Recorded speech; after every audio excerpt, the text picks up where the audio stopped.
PDI Perjuangan dan koalisinya memilih Menko Polhukam Mahfud MD sebagai bakal calon wakil presiden untuk mendampingi Ganjar Pranowo. Ini berarti Ganjar dan Mahfud MD akan bertarung melawan pasangan Anies Muhaimin serta Prabowo dan pasangannya di Pilpres mendatang. Ya, yang menjadi pertanyaan, seberapa besar kekuatan Mahfud MD untuk mendapatkan suara para pemilih? Apakah Mahfud MD dipasang untuk menguasai suara di Jawa Timur, di mana Muhaimin Iskandar juga memiliki basis massa di Jawa Timur? Bagaimana juga dengan dukungan suara Ganjar di Jawa Tengah jika nantinya Gibran berpasangan dengan Prabowo? Untuk membahasnya telah bergabung bersama kami ada sejumlah narasumber, ada Sekjen PDI Perjuangan, ada Mas Hasto Kristianto, hadir pula pakar politik Hanta Yuda, serta ada perwakilan dari P3 dan Mas Roma Hurmuzi.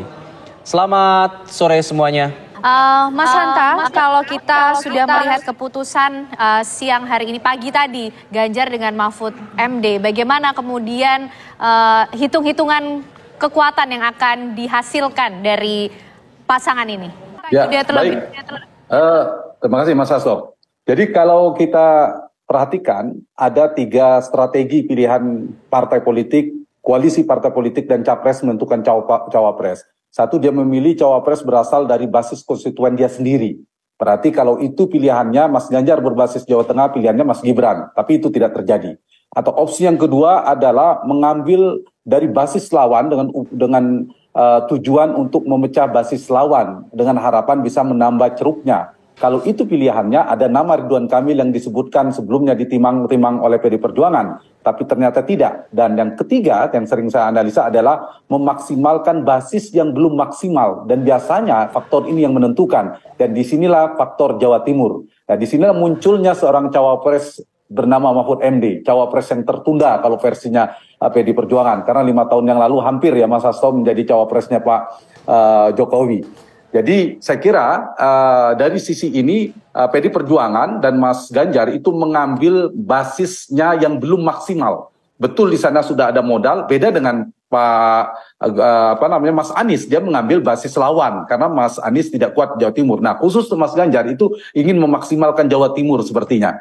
Nah, yang kedua, kalau kita lihat ingin menjawab pertanyaan Ken tadi, ada 3 potensi kekuatan elektoral yang dimiliki oleh Pak Mahfud MD yang dia kontributif sekaligus komplementer secara elektoral yang bisa menambal titik-titik celah-celah kekurangan si capresnya Mas Ganjar. Yaitu dari sisi geografis kewilayahan yang tadi saya sampaikan, Pak Mahfud memiliki basis kekuatan yang patut diperhitungkan saya kira di Jawa Timur bersama beberapa nama, ada Kofifa, ada Pak Muhaimin, ada Pak Erick Thohir, 4 besar di Jawa Timur. Nah karena itu Pak Mahfud saya kira relatif bisa diandalkan untuk dikapitalisasi secara elektoral. Yang kedua, dari sisi segmentasi demografis bisa melengkapi, yaitu dari basis NU. Dan kita tahu NU ini juga penting, dan racikan ini kerap dijadikan PDI Perjuangan asal antara nasionalis dan religius, merah dan hijau, dan itu juga menjadi pertimbangan. Dan kita perhatikan Mas Ganjar kan berangkat dari nasionalis, dari PDI Perjuangan, dan wakilnya Pak Mahfud melengkapi dari sisi NU, dan ini bisa komplementer juga melengkapi. Yang ketiga adalah dari sisi kompetensi Pak Mahfud. Saya kira sulit untuk membantah bahwa Pak Mahfud memiliki kekuatan pengalaman dan dari sisi rekam jejak sekaligus kompetensi. Nah, kekuatan ini saya kira bisa melengkapi nanti secara elektoral juga bisa dikapitalisasi untuk melengkapi ditambah isu-isu hukum seperti Mas Hasto katakan tadi. Nah, ini yang saya kira akankah akan direspon oleh Pak Prabowo yang belum memiliki cawapres, misalnya belakangan kerap disebut Mas Gibran, kekuatan Pak Mahfud yang saya katakan tadi itu justru menjadi titik kelemahan Mas Gibran. Dari sisi pengalaman, dari sisi kompetensi misalnya, dan ditambah dari sisi NU-nya. Nah ini mungkin akan menjadi pertimbangan dari sisi Pak Prabowo. Kemungkinan apakah betul akan mengambil Gibran atau tidak. Tapi kalau sekiranya diambil, maka ini sekaligus menjadi tantangan bagi Mas Ganjar dan Pak Mahfud, mungkin bukan titik lemah, tapi tantangan untuk mengambil suara Jabar tadi agak sulit, dan luar Jawa juga meskipun ada potensi, tapi untuk memenangkan wilayah itu kan sulit. Nah yang kedua adalah pemilih Jokowi, kalau Gibran menjadi cawapres. Nah perebutannya ada di sana, Ken. Nah ini yang saya kira akan menjadi wilayah di mana kedua capres Pilpres ini ditambah Mas Anies tentu akan bertarung dari berbagai macam segmentasi yang saya katakan tadi. Jadi di titik ini maka bisa dibaca bahwa Mas Ganjar itu sepertinya ingin mengulang strategi Pak Jokowi dalam konteks memenangkan 3 provinsi lumbung penentu. Jawa Barat, Jawa Tengah, dan Jawa Timur itu digabungkan total 47% lebih kurang. Kalau menang di 2 di antara 3 provinsi, maka dia pemenang Pilpres. Nah, sepertinya Mas Hasto dan kawan-kawan itu ingin memenangkan Jawa Tengah dan Jawa Timur. Nah, kompetitor utama di Jawa Timur sekarang ada Caimin bersama Anies, dan Pak Prabowo juga relatif kuat di sana sambil kita menunggu wakilnya. Apakah Mas Gibran atau Erick Thohir atau Khofifah. Jadi kesimpulan sementara saya kompetitif. Dan Pilpres kita kemungkinan akan berlangsung dalam 2 putaran kalau diikuti oleh 3 pasang. Mas Hanta, kalau kita lihat nanti untuk kedepannya seperti apa nih? Untuk kita masih menunggu satu kejutan lagi dari Prabowo Subianto yang masih menentukan pilihannya di antara 2 pasangan yang sudah ada saat ini. Anies Baswedan Muhaimin dan juga Ganjar Mahfud. Ya, saya kira ini akan berhitung kembali ya, hari-hari yang mengkalkulasi baik isunya berpasangan Mas Gibran ini antara Pak Prabowo dan partai koalisinya, kemudian juga Pak Jokowi, pasti ini akan mempertimbangkan kembali. Kalau misalnya tadi pertanyaan Alfa terkait dengan respon Pak Prabowo ya dengan pasangannya. Karena mengambil Mas Gibran ini kan seperti pisau bermata dua. Dia punya potensi memecah basisnya Mas Ganjar di Jawa Tengah dan PDI Perjuangan. Tapi kalau tidak berhati-hati, terlalu tinggi gamblingnya, risikonya juga bisa membuat pergi basis masa yang Pak Prabowo di Jawa Barat. Itu harus dihitung, lebih banyak pergi atau lebih banyak datang. Yang kedua, dari sisi koalisi memang Mas Gibran bisa menjadi solusi jalan tengah memecah kebekuan. Tapi di saat yang sama juga bisa memicu, menstimulus terkristalisasinya, terkonsolidasinya kekuatan-kekuatan kontra Jokowi. Belakangan misalnya ada dari koalisi perubahan bisa ditambah PDI Perjuangan. Nah, itu juga bisa mengganggu persepsi publik. Yang ketiga, kalau misalnya Gibran dianggap menjadi Pak Jokowi, karena Mas Gibran adalah putra Pak Jokowi, betul. Tapi Gibran kan bukan Jokowi. Kalaupun misalnya bisa dikapitalisasi dari sisi jaringan kekuasaan, relawan, dan lain sebagainya, satu sisi itu kelebihannya. Tapi di saat yang sama kan harus diukur eskalasi bagaimana respon publik terhadap isu politik dinasti, terhadap soal kompetensi dan pengalaman. Nah, kalau ini terus bergulir, eskalasinya naik, akan mengganggu citra Pak Jokowi, lama-lama juga mengganggu persepsi publik dan mengganggu legitimasi politik Pak Jokowi. Dan kalau itu terjadi, maka mengganggu mesin politik yang akan mendukung Pak Prabowo. Jadi saya kira harus dievaluasi.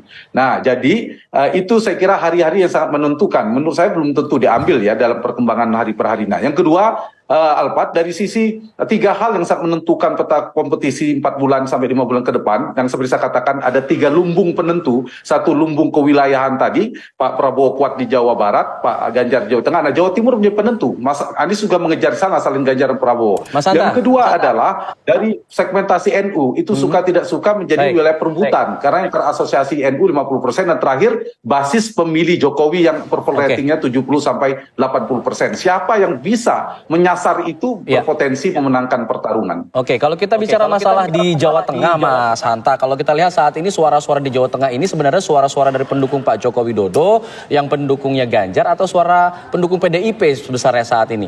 Kalau dari analisa Anda?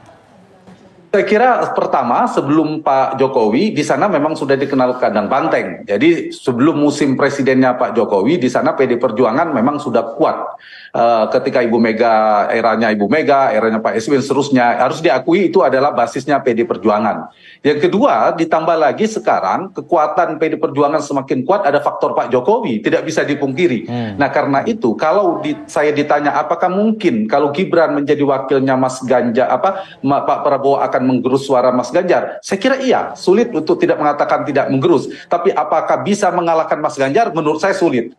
Karena di sana partai ID-nya PDI Perjuangan sangat kuat, yang terasosiasi kekuatan di PDI Perjuangan sangat kuat. Makanya mungkin menjadi pertimbangan bagi Pak Prabowo, kalau tujuannya mau mengambil dari Jawa Tengah, betul dapatnya sebanyak apa, jangan sampai yang Jawa Barat justru lebih banyak perginya. Nah, ini yang saya kira mungkin perlu diantisipasi ya, sama. Kalau misalnya ketika Pak Prabowo mengambil Mas Gibran, itu akan diantisipasi oleh PDI Perjuangan. Jadi saya kira risikonya sama, dan sekarang ini pilihan bagi Pak Prabowo mengambil Jawa Tengah Mas Gibran atau Jawa Timur. Jawa Timur ada nama Khofifah. Ada Pak Erick Thohir meskipun dari luar Jawa tapi punya lumayan kedekatan dengan NU dan punya basis Jawa Timur. Nah, Alpat, saya sedikit saja ingin bagi data, selain tadi soal Jawa Barat, Jawa Tengah, Jawa Timur, pemilih NU yang terrepresentasi 50% itu di data survei kami terakhir itu, di Ganjar itu sebarannya 43%, selisihnya tidak terlalu jauh ke Prabowo 39%, baru ke Anies 16%. Artinya kan mepet ini, pertarungannya ada di sana. Pak Mahfud itu NU.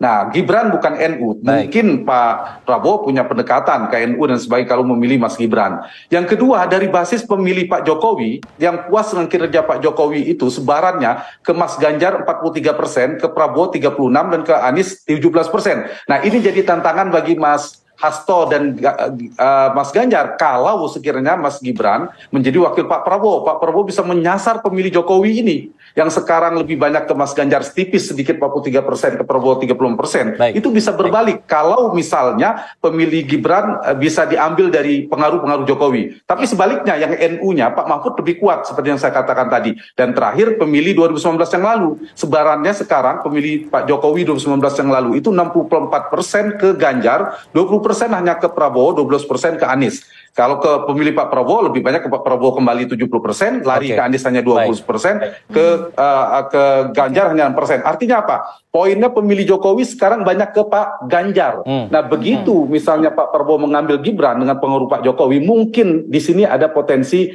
terdegradasinya. Jadi ada plus minusnya ya, ada yang pergi dan kurang. Karena itu analisanya, kalkulasinya harus matang dan cermat. Jangan sampai yang datang tidak lebih banyak daripada yang pergi. Baik, Mas Hanta.